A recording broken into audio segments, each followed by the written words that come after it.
Hello guys, welcome back to Exciting Times with Johnny. What's poppin', everybody? Today I have another read aloud for you, and this read aloud is about a young bat named Chiro, and he is nervous of flying for the first time without his mother into the world. Well, this book is called Nightlong. Hope you guys like this read aloud.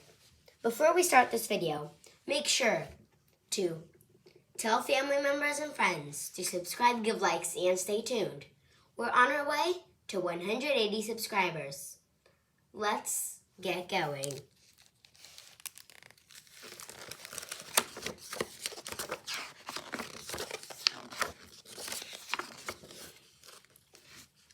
The sun had set, and the shadows clinging to the walls of the cave began to wake and whisper. "Chiro, little wing," the bat mother said to her child, "tonight you must fly out into the world, and I will wait here for you."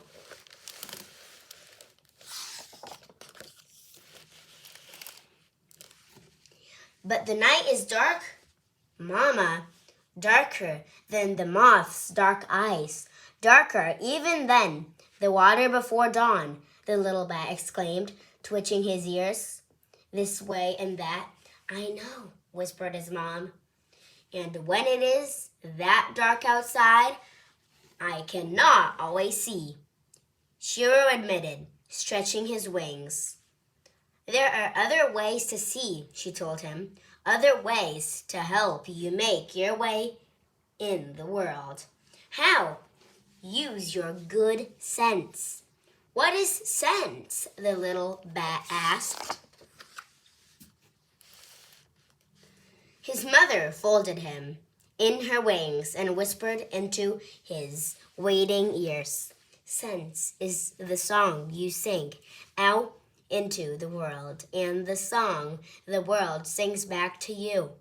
Sing, and the world will answer. That is how you'll see.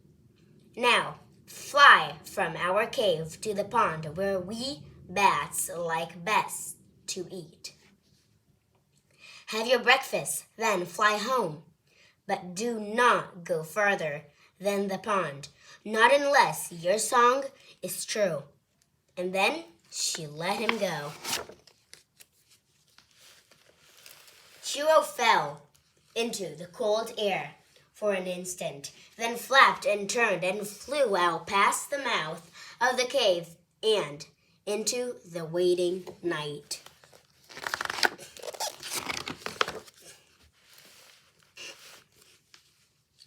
At first, Chiro tried to peer his way through the dark, long arms rose up in front of him, waving slowly, blocking his path. He could not see around them or over them. Chiro was frightened. But he remembered his mother's bright words. Use your good sense. Chiro began to sing, softly at first. But then, more surely, his song flew ahead of him, and soon he could hear something singing back.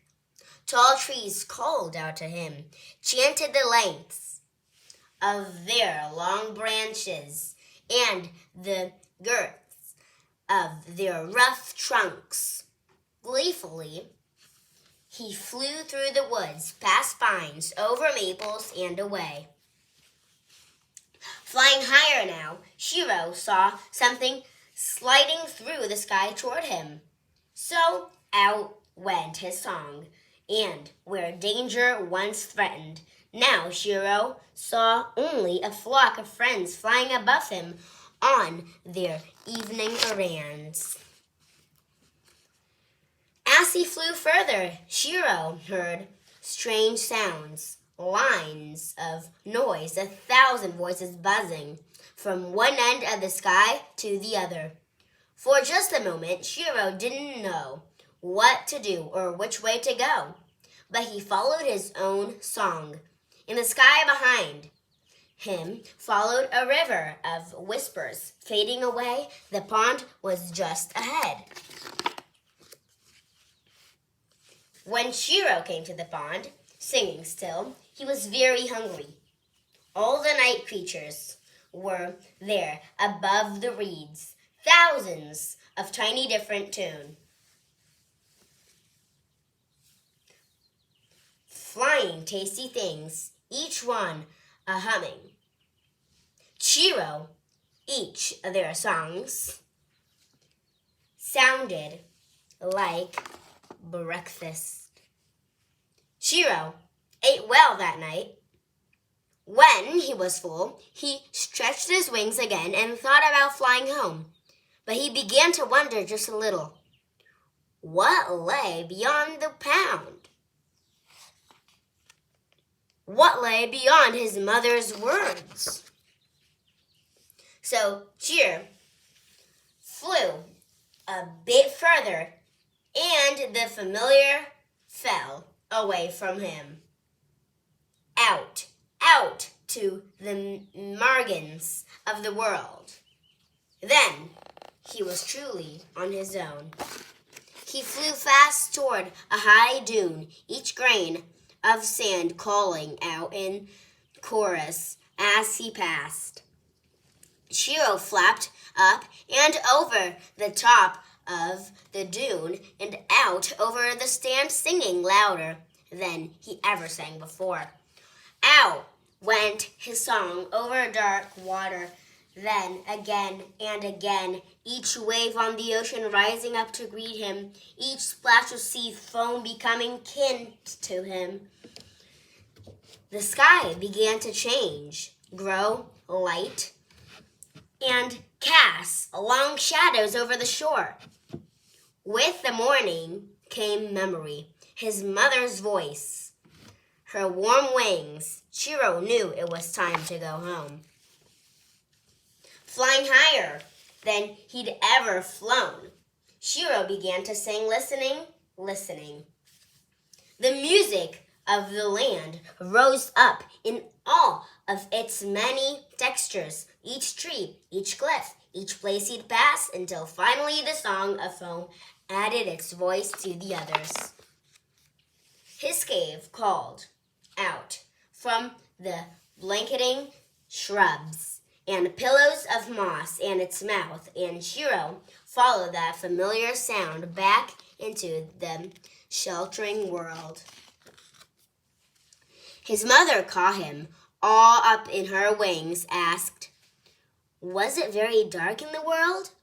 Little wing, what did you see?" "Why, Mama," Chiro said, laughing, "it was very, very dark. And I saw everything." And then he yawned and turned his head into the warmth of her body, letting the rising sun's quiet song carry him, lull him, sing to him. That was the book, Night Song. I hope you guys like this read aloud. I'll see you guys in my next adventure. Bye! Bye, guys!